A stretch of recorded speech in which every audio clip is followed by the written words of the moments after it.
Good day and welcome to Basic Arterial Blood Gas number 1. Yes, in fact, there are 2 blood gas components for this lecture. And when we're finished, you're going to be so great at diagnosing blood gases, and that's going to help us when we actually have to apply it to mechanical ventilation. So here we go, blood gas. So first, I'd like you to take a practice quiz that's in the miscellaneous file. Send your answers to me. Don't try to look it up or study, because what's really important is to take that quiz again at the end and see what you've learned. So make sure that when you send me the quiz, you put up Rise Up pre-ABG in the subject line. And that way I can keep account of your grades. And for those of you who still haven't done the EKG, better get on it because we're getting ready to move forward. All right, very good. Now let's take a look at our patient. Our patient has a blood pressure of 100/40 with a pulse of 96, a respiratory rate of 26, and a temperature of 37.8. On a 2-liter nasal cannula, the patient has a pulse ox SpO2 of 92%, and he appears very anxious and slightly confused. He has bibasal aroused, decreased bowel sounds, a distended abdomen, and warm extremities. What information would you like from the chart, or what labs might you wish to draw to have a better evaluation about this patient, if you actually even think he needs any more than just continued monitoring? So let's look, okay? Let's think about what investigations we would order if we could do anything that we liked. Now, investigations in general are guided by history and physical exam, and then we consider doing standard biochemistry, hematology, microbiology, and chest x-rays. And very important is always the consideration of an arterial or a venous blood gas. Either one would be fine. And to consider a lactate level. Why is that? Because metabolic acidosis has to be uncovered. It's one of the most important indicators of critical illness, and by the way, often overlooked when we have patients who have rapid respiratory rate as a compensatory mechanism for metabolic acidosis. So now let's look at our patient and how he was previously to how he is now. So we can certainly see that his heart rate has gone up, his respiratory rate has gone up, and his blood pressure has gone down. Prior to now, he had a pulse ox of 97% on room air, and now requiring 2 liters of nasal cannula for a pulse ox of 92%. His white count has gone from 16,000 to 21,000, and his BUN creatinine ratio has increased. And on his arterial blood gas, we can see his pH is 7.30, his PaCO2 is 30, his PaO2 is 65, and his bicarb is 13. So now we are clear that he is compensating for metabolic acidosis. So what will we do next? Well, next we're going to consider what it is that our patient's presenting with that makes us concerned about his evaluation. So first and foremost is the heart rate. Remember, tachycardia, even relative tachycardia, it actually is a response to physiologic stress and is the #1 physiologic compensatory mechanism to an increased demand for tissue oxygen. Now we're going to continue to increase our heart rate until we reach the maximum heart rate that this patient is able to manifest, and until we actually satisfy oxygen consumption, known as VO2, consumption of oxygen over a minute. There's a baroreflexive control of blood pressure, and that's an alteration in the vascular tone, and hopefully, but we have to monitor it to know, an increase in the ejection fraction. And that's a dependence really on the stretch, eject mechanism known as Frank-Starling. Fill the ventricle, stretch it apart, and it should eject a better stroke volume. The other component of this is that the vagal tone will increase. So first and foremost, we always consider, is this indicative of agitation or pain? Now we know we evaluate pain in a critically ill patient by a behavioral pain scale, by the patient actually telling you if he's in pain, and if he's not able to speak, by a critical care pain observation tool. The harder thing is agitation. So when we look at patients, we have to think about some of the correctable causes for agitation, which may be stimulating that heart rate. Drug side effects, a full bladder, a full bowel, uncomfortable bed positioning, the room is cold, the patient is delirious and disoriented. If he's intubated on a ventilator, that the flow of gas is inadequate. And that is such a common problem in the critical care unit. Uncomfortable mattress, uncomfortable pillow, noise, actually pulling traction on the endotracheal tube, which is hyperstimulating and creates a tremendous amount of agitation. And of course, if the patient actually has an underlying mental illness, and many of our patients do, and if there is an inability for the patient to communicate. So all these are correctable causes of agitation, not only by sedation, but by reposition, by soft communication, by actually putting patients into a sleep program, meaning that we try to provide them with 4 to 6 hours a night of undisturbed sleep after administering something that supports REM sleep. And that would be agents like trazodone and other agents that we use quite freely in our critical care patient. So important to remind ourselves that the heart rate compensation is in essence a compensatory mechanism driven to maintain your cardiac output, and particularly when your stroke volume is low.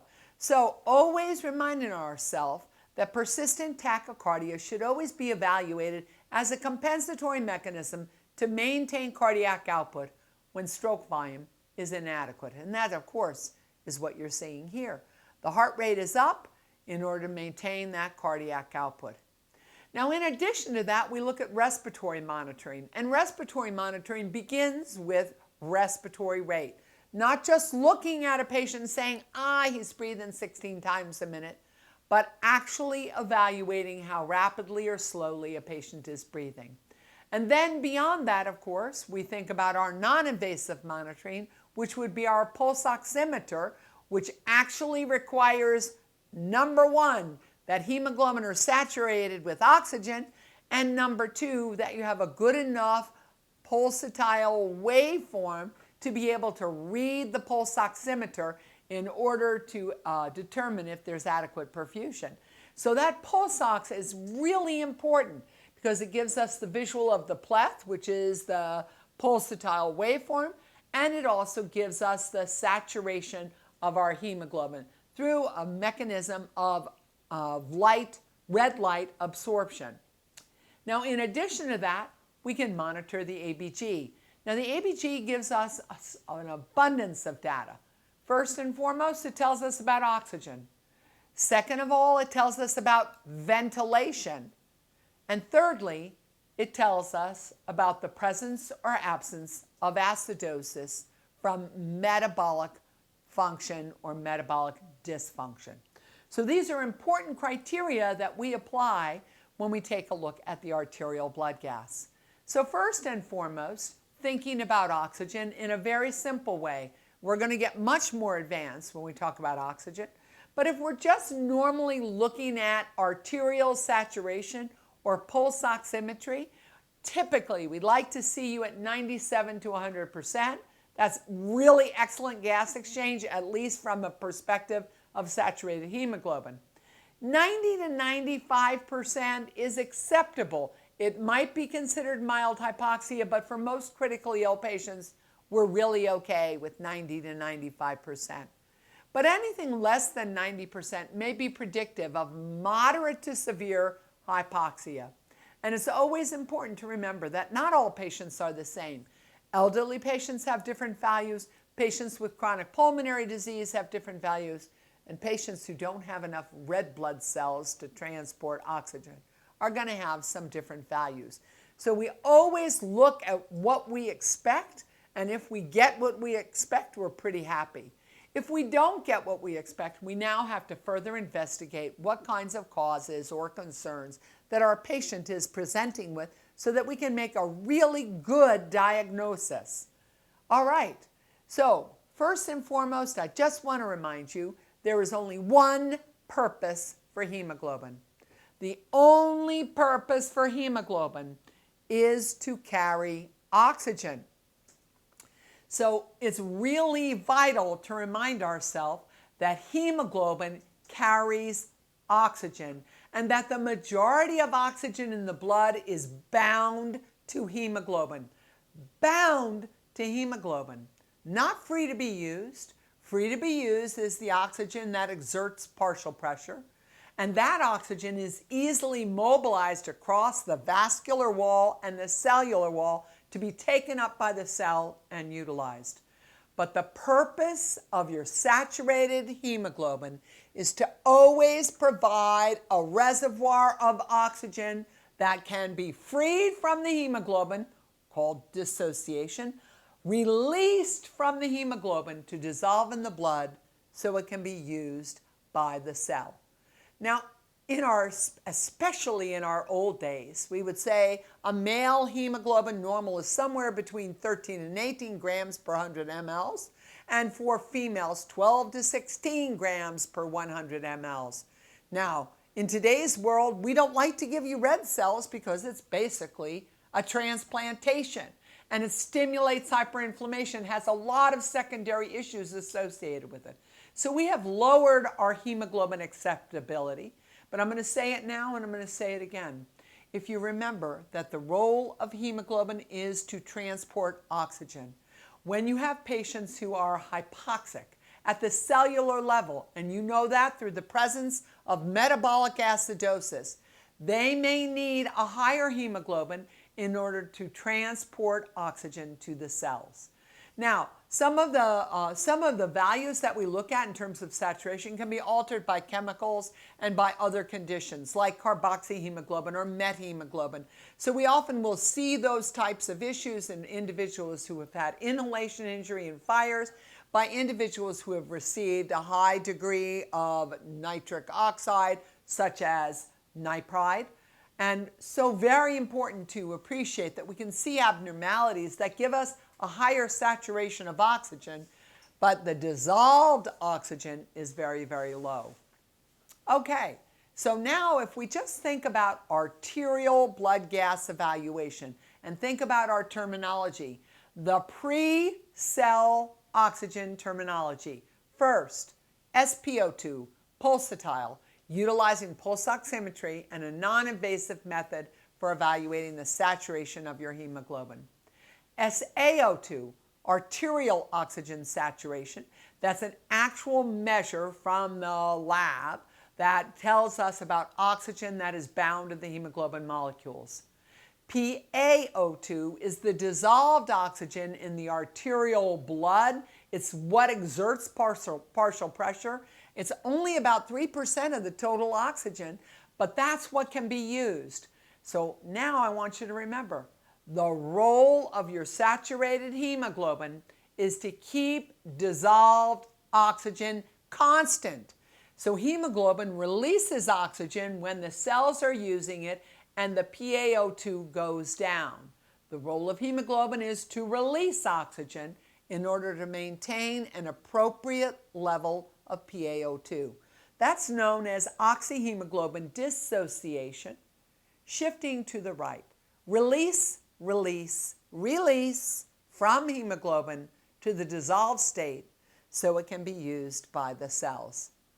Finally, the content of arterial oxygen, which is the total amount of oxygen, both bound and unbound, in the arterial blood. So it's a basic calculation, it's a very simple calculation, and it's one we're not going to do right now, but it is really important to remember saturation plus dissolved and the amount of hemoglobin that you have.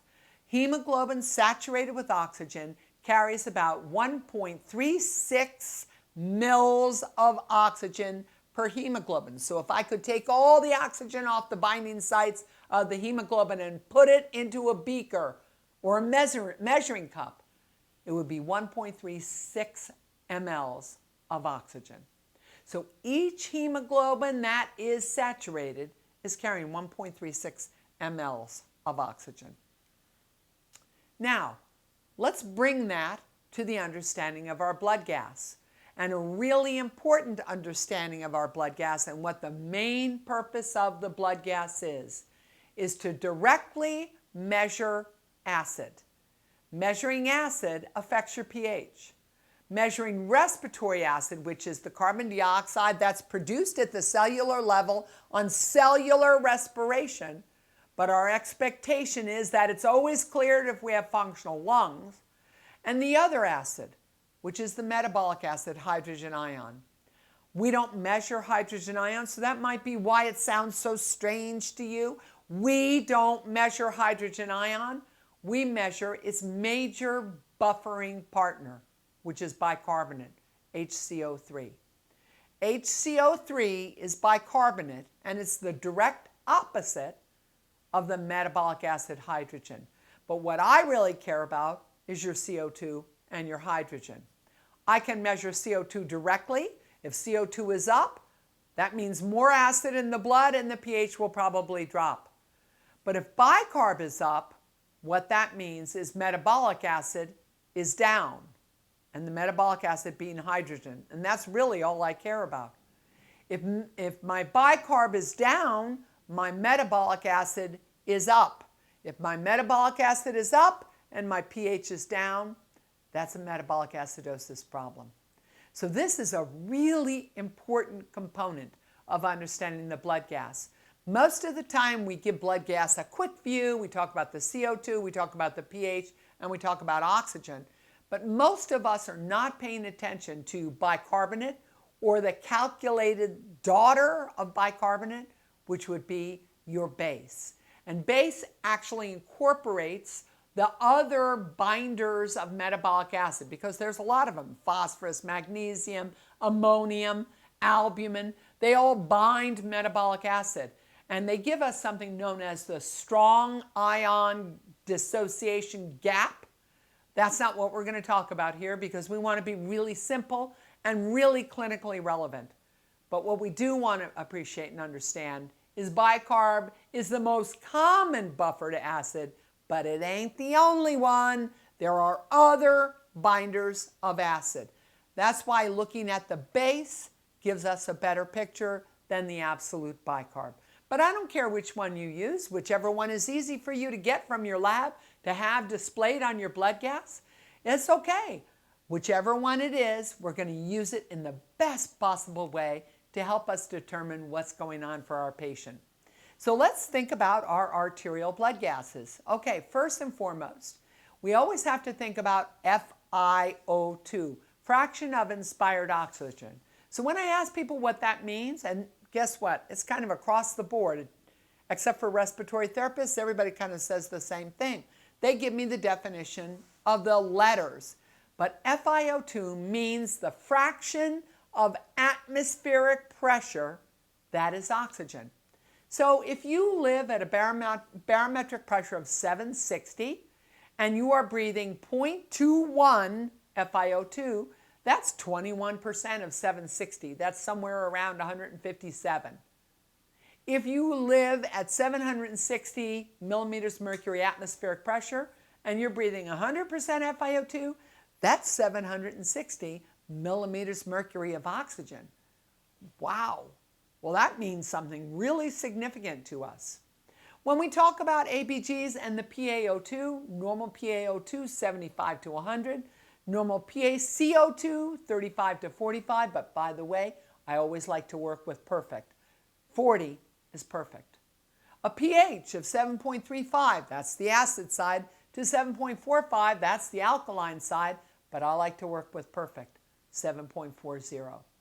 Arterial sat somewhere between 94 and 100%, and bicarb 22 to 26, 24 is perfect. So you know what's not up here, but I'm going to remind you about, is base. 0 base is perfect. That means there's always a balance between acid and buffer. Base excess means more buffer, less acid, and base deficit means more acid and less buffer. Normal base is 0, plus or minus 2. So +2 to -2 for your base, 0 is perfect. So why do I care so much about this? Well, the main reason I care about this is acid-base disturbances are very, very common in critically ill patients. Sometimes it can be complex, and you could have respiratory alkalosis and metabolic acidosis, or you could have metabolic acidosis and respiratory acidosis, or even, God forbid, metabolic alkalosis and metabolic acidosis all at the same time, which makes it very confusing. So the idea is to try to make it as simple as possible so we can apply strategies about perfusion and management and oxygen delivery in order to maintain organ function and hopefully decrease comorbidity and mortality. You must focus on metabolic acidosis in the critically ill patient population. So let's think about how acid is made. So you might think, oh, lungs make it, kidneys make it. No, lungs don't make it, kidneys don't make it. Cells produce acid. Cells produce acid during metabolism. Cells produce acid during respiration. That's why we call it a respiratory acid, CO2, and a metabolic acid, hydrogen ion. And the regulation of CO2, we rely on your ability to breathe it out, and that's your ventilation. So, cells produce acid. So if I did a PVCO2, that would be an indicator of cellular production of respiratory acid. If I look at base deficit, that is an indicator of cellular production of the metabolic acid, hydrogen. So cells produce acid. Aspic. No, and they don't do that. They produce acid. They produce acid during respiration. They produce acid during metabolism. And they produce significant increases in acid when there is dysmetabolism or when there is failure of oxygen at the tissue level and an alteration in cellular respiration. So very important to remember, cells produce acid. The cells also are the first bufferer of the pH. And we all know this very well, although we might not be able to put terminology to it. We know this very well because the cells exchange the only other ion that moves freely across the cellular wall with hydrogen, the metabolic acid. Not with CO2, but with hydrogen, the metabolic acid. Cells will take up acid if the pH is acidotic. Cells will take up hydrogen and release potassium. So now that potassium's in the serum, and if your patient is making urine, it goes from cell to serum to urine. So the patient will excrete a lot of potassium in their urine as long as they are making it. But of course, these patients may not be making urine because they have an organ dysfunction because of their uncontrolled tissue hypoxia, the vasoconstriction that ensues to shunt blood away from non-essential oxygen-dependent organs to essential oxygen-dependent organs. So we're shifting our blood flow in order to maintain an oxygen delivery. That's a very natural process. So in the face of acidosis, serum potassium is completely unreliable to predict what cellular potassium is. You said, is that what happens when we have DKA? Well, yes, indeed. Yes, indeed, Virginia. There is a rationale. And that is that DKA is the dysmetabolism of ketone production in lipolysis and proteolysis. So now we're yielding ketones and hydrogen ion. The pH plummets, the cells take up hydrogen, they release potassium, and most of the time in DKA, your patient almost urinates himself to death. So you are going from cell to serum to urine, cell to serum to urine, which doesn't happen as much when a patient is acidotic but not making urine, because instead of going from cell to serum to urine, it goes from cell to serum, which then will limit the outflow of cellular potassium. But in any metabolic acidosis state, always remember, serum potassium overpredicts cellular potassium. In alkalosis, the exact opposite is true. So sometimes when we have patients who have a pH of 7.52, we'll look at their potassium and their potassium is 2. That's because the cells are releasing hydrogen ion and taking up the potassium. So the hypokalemic state in a person who is in metabolic alkalosis, that hypokalemia is under-predicting the cellular potassium level. And that's why, by the way, very similar problems happen with cellular hyperkalemia and cellular hypokalemia, and that is an alteration in depolarization. So we have to be clear that we understand that cells regulate metabolic acid in exchange for potassium. You can see the potassium in the serum, but you can't see it in the cell. You can see the reflection of the hydrogen ion in the pH, but you don't measure it. You see the reflection of the hydrogen ion in the base deficit, but you don't measure hydrogen ion. But you've got to be smart and think about it all the time. Now, in addition to cellular regulation, we also have kidney regulation.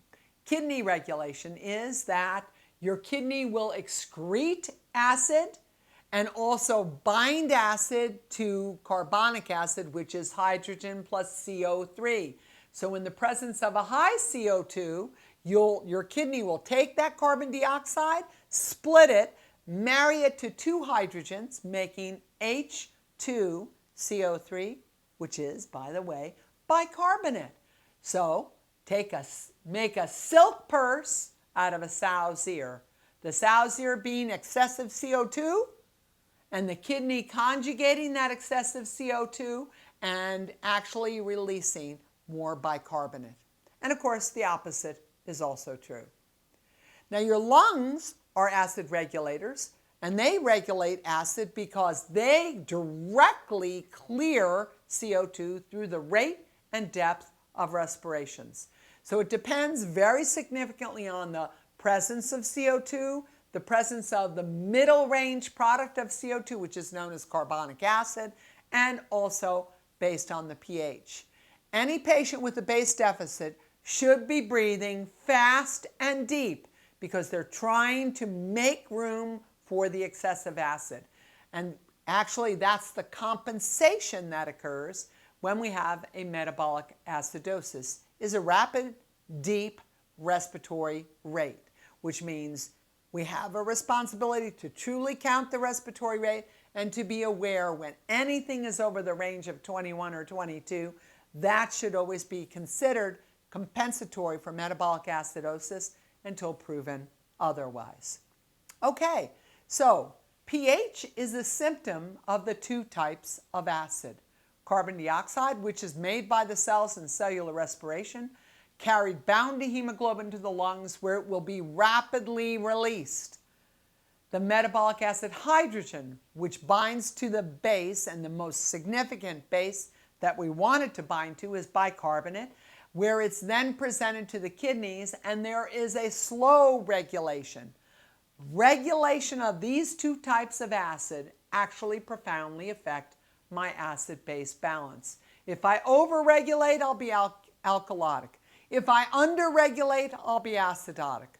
If I have a failure at the cellular level and dysmetabolism that I cannot compensate for with my lungs by breathing off CO2, then I'll have a combined type of acidosis, both metabolic and respiratory.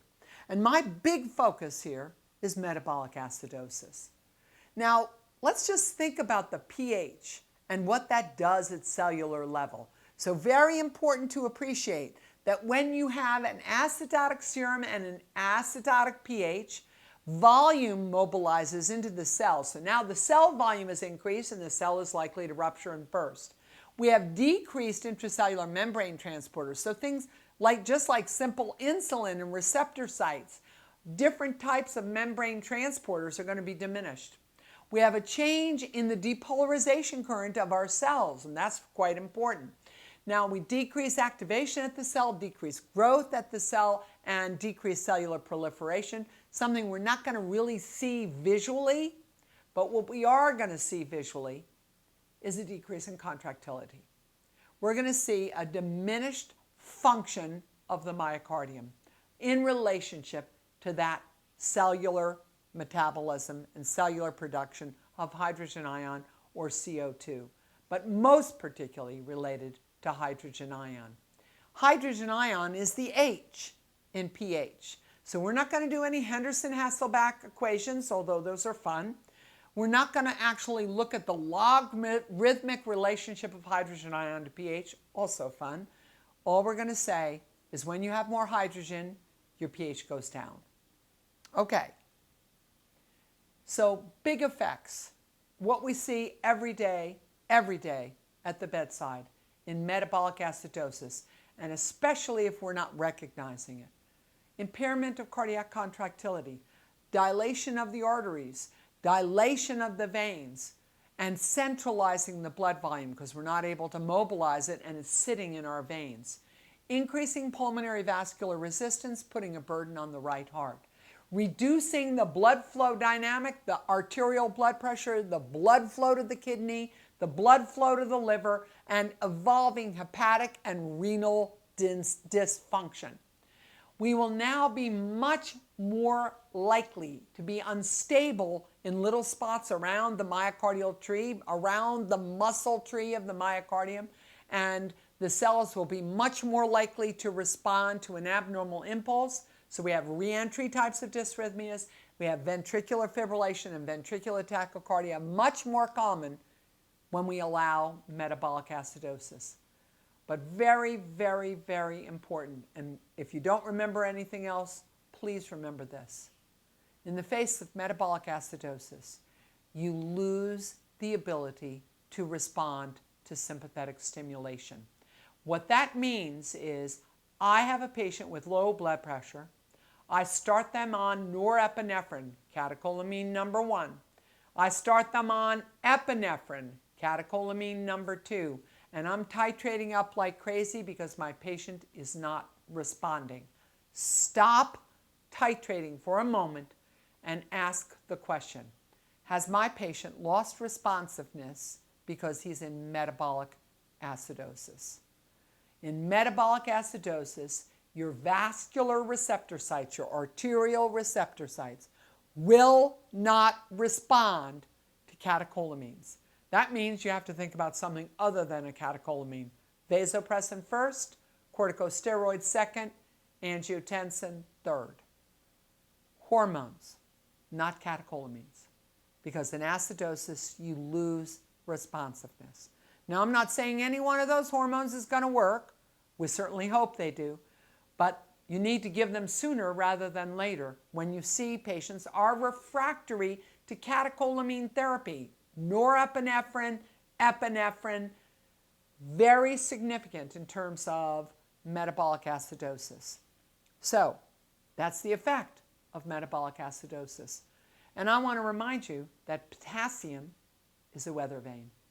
Potassium is a weather vane in metabolic acidosis because potassium is released from the cell and it's now found in the serum. Once that acidosis is resolved, potassium moves back into the cell. That potassium go from being hyperkalemic to hypokalemic in 30 minutes. And we see it all the time when we're treating patients in DKA. We give them insulin, we give them volume, and as soon as we limit their ketosis, potassium moves back into the cell, and then the patient who was normokalemic or hyperkalemic is now hypokalemic. We use potassium from a chemistry profile as a weather vane to help us understand the presence or absence of metabolic acidosis. So now, let's think about a profile overview of our chemistry evaluation. On our chemistry, we can look at some specific things. First of all, on chemistry, we get a total serum CO2, which is a reserve for bicarbonate and actually reflects the utilization of bicarb. So our normal serum CO2 is 22 to 26, and if our total serum CO2 on our chemistry, our venous chemistry, is less than 22, that means the probability for metabolic acidosis is present.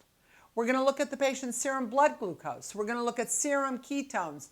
We're going to look at serum creatinine, all of which will tell us about the 4 big bad boys of metabolic acidosis: ketosis, renal failure, hyperchloremia, which I haven't discussed yet, hyperchloremia, and lactic acidosis.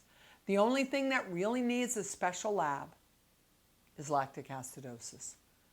So when we evaluate acid-base balance, we start with our chemistry and we end with our chemistry because that's supportive and diagnostic. Okay, so when we analyze our blood gas, we look at pH, we look at PCO2, PO2, bicarb, arterial sat.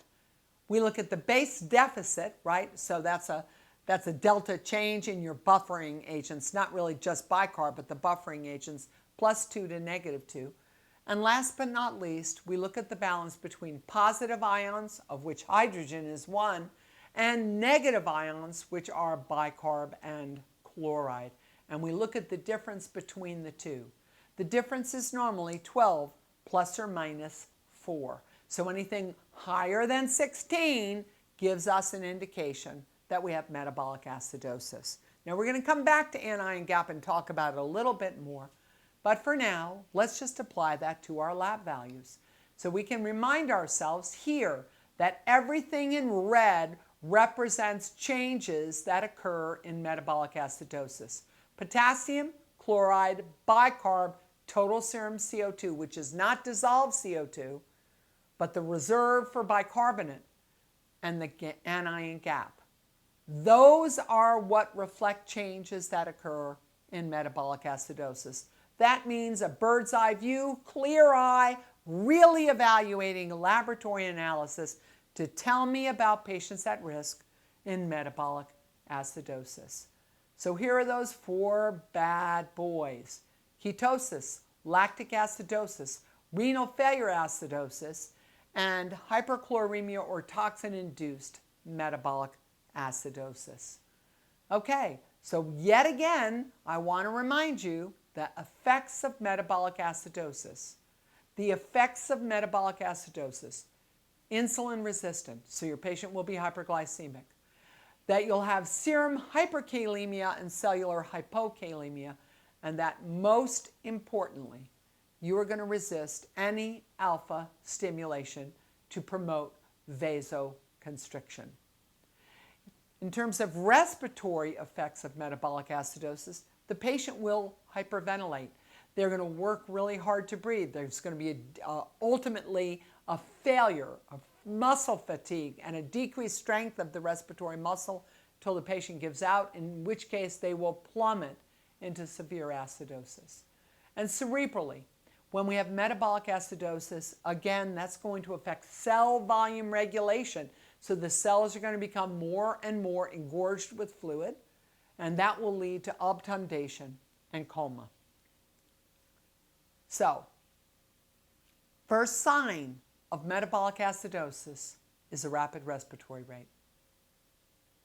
Now, combined with the rapid heart rate, that will always mean the first thing I'm going to do is check the biomedical profile. I'm going to look at total serum CO2. I'm going to look at anion gap. I'm going to look at glucose. I'm going to look at creatinine. I want to have a good idea about what might be going wrong. If I check the arterial blood gas, I'm going to look at the base deficit, the bicarb. And when any or all of base deficit bicarb, total serum CO2, when any of those drop, that means I have an increased metabolic acid. And that rapid respiratory rate is compensatory, at least an attempt to compensate for metabolic acidosis. So I always want to remind you that the pH directly reflects the presence or absence of acid. When acid goes up, pH goes down. When acid goes down, pH goes up. So, very important to remember that in order to maintain normal pH, you must be neutralizing hydrogen ion by the cell and by marrying it to a buffer, or by excreting it via renal function. And carbon dioxide, which is produced in cellular respiration, must be regulated via ventilation. So, reminding ourselves that we see direct effects from acid presence or absence. If CO2 goes up, pH will go down. If CO2 goes down, pH will go up, if that's the primary issue. And bicarb or base, always think the opposite, which is hydrogen ion. If bicarb goes up, then acid goes down and pH goes up. If bicarb is down, then acid is up and pH goes down. So some people like to use little anagrams like Rome, like respiratory opposite, metabolic the same. But I just basically say, understand acid. CO2 is respiratory acid made by cellular respiration. Hydrogen ion is metabolic acid made by cellular metabolism. All you need to do is understand the effect of acid. And always remember, you start with perfection. Okay, so now just a little tiny bit of chemistry. On two sides of this coin, what you see is the reversible carbonic acid, which is H2CO3. H2CO3 is made when you have multiple marriage of molecules CO2 plus H2O. That CO2 plus H2O yields carbonic acid. And on the other side, hydrogen plus bicarb yields carbonic acid. So both of these components of acid will yield carbonic acid. Now, if I have carbonic acid going up, my pH will go down. So here's the thing. If you have one side where there is excess, the other side must compensate. So, if I have increased metabolic acid hydrogen and that binds to bicarb, that yields carbonic acid. Carbonic acid is then presented to the lungs where dissociation into CO2 and H2O occurs, and we blow off CO2 by the respiratory rate and the tidal volume, which yields something called minute ventilation. I'm going to blow off that CO2 to make room for the carbonic acid or for the hydrogen ion and bicarb that is creating an increase in carbonic acid. The only way I can bring the pH back to normal, not perfect, is to blow off CO2. If I'm retaining CO2, if I'm retaining CO2, that CO2 marries water and it creates carbonic acid, which then must dissociate into hydrogen ion and bicarbonate. And the excretion of hydrogen ion and the maintenance of the buffer actually brings carbonic acid under control and the pH back to normal. Never perfect, but back to normal. Okay, so H2CO3 is carbonic acid, and when it increases, the pH goes down. When it decreases, the pH goes up. CO2 is a preform of carbonic acid. CO2 plus water yields carbonic acid. Hydrogen ion is a preform of carbonic acid. By partnering with bicarb, that yields carbonic acid. Remember that hydrogen is a byproduct of tissue metabolism and is increased whenever there are metabolic disorders at the tissue level that donate more hydrogen, like cellular hypoxia, like failure of lactate pyruvate conversion, like ketosis. If there's a failure to clear this acid from the kidneys, then actually, of course, you're going to have an acidosis. So, hydrogen plus bicarb yields carbonic acid. That's presented to the lungs where dissociation occurs and we blow off CO2. And the reverse is also true, of course. CO2 plus water yields carbonic acid, which then is presented to the kidney for dissociation into hydrogen ion and bicarb, excreting the hydrogen and retaining the bicarb. It's a really amazing deal. So let's just think about if our problem is metabolic and hydrogen goes up because of ketosis or lactic acidosis. Hydrogen goes up, it binds the bicarb, and the bicarb goes down. So what we see is a low bicarb or base deficit. That shifts us to carbonic acid, which is presented to the lungs. Carbonic acid went up, so pH goes down, and then that carbonic acid is presented to the lungs, and we're going to regulate the acid, the carbonic acid, to compensate for the problem, which is metabolic. So if the problem is metabolic, compensation occurs by increasing minute ventilation, which is frequency times tidal volume, and blowing off CO2. And respiratory compensation is immediate. It should happen immediately. We don't need to wait 10 minutes. We don't need to wait a half an hour. It should happen immediately. Now, when you see it happening, you see that the respiratory rate has increased. You have to pay a lot of attention to why the respiratory rate increased, and you have to look hard at the presence of metabolic acid.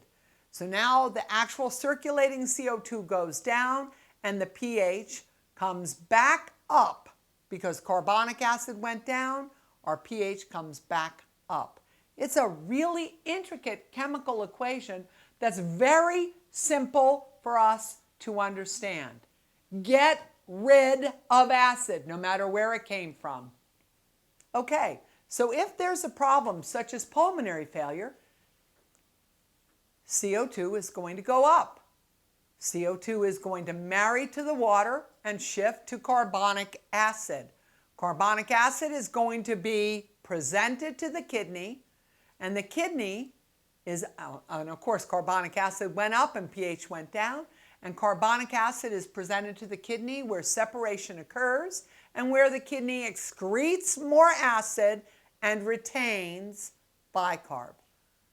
So my bicarb is up, my carbonic acid goes down, and my pH will come up. Excellent. So if the problem is CO2 retention, it's a slow compensation for the kidney to actually excrete hydrogen and retain and manufacture more bicarbonate in order to neutralize the acid-base balance. In severe sepsis, and by the way, in COVID-19 at the critical event, patients typically see metabolic failure first with respiratory compensation, but eventually respiratory failure follows. So hydrogen ion up, bicarbonate down, CO2 up, carbonic acid up from the hydrogen bicarb side, pH is down, down. And now there's no compensation capability endogenously by the patient. So what we tend to do is as soon as we see this happen, we try to compensate with our ventilator, and we consider renal replacement therapy in order to support the mobilization of acid and the wasting of acid in our CRRT fluids. This is really important because when pH drops sharply below 7.2, most patients will lose their ability to respond to alpha stimulation, circulating catecholamines, and neurotransmission, which means they will be hypotensive and refractory. And only if we're really smart can we make a change to look at hormonal therapy, to look at CRRT, to adjust the tidal volume and respiratory rate to blow off the CO2, while also making sure there's adequate time for CO2 removal. Because without us, this patient's going to die. All right, so we just want to remind ourselves, increased acid drops our pH. If we increase our hydrogen ion, we will compensate by reducing CO2 to bring our acid back to normal, our pH back to normal. If CO2 is up, we're going to excrete hydrogen ion and make more bicarb to bring the pH back to normal. CO2 is the problem here. So that brings me to what I think is really important and in the basic, almost the closure of this segment, which is always think about acid-base with perfect values, reminding ourselves that there is an acceptable range. pH, perfect, 7.40, range, 7.35, acid side, 7.45, alkaline side. CO2, perfect, 40, 35 alkaline side, 45 acid side. Bicarb, perfect, 24. Acid side 22, alkaline side 26 because it's the opposite of the metabolic acid. So if we look at that in a table, green reflects alkaline, red reflects acid, you can see perfect CO2 is 40, range 35 to 45. Less acid, that means the lower CO2 is alkaline, higher acid, higher CO2 is acid. The pH, 7.35 is on the acid side. 7.45 is on the alkaline side. Bicarb, the range, 22 is on the acid side, 26 is on the alkaline side.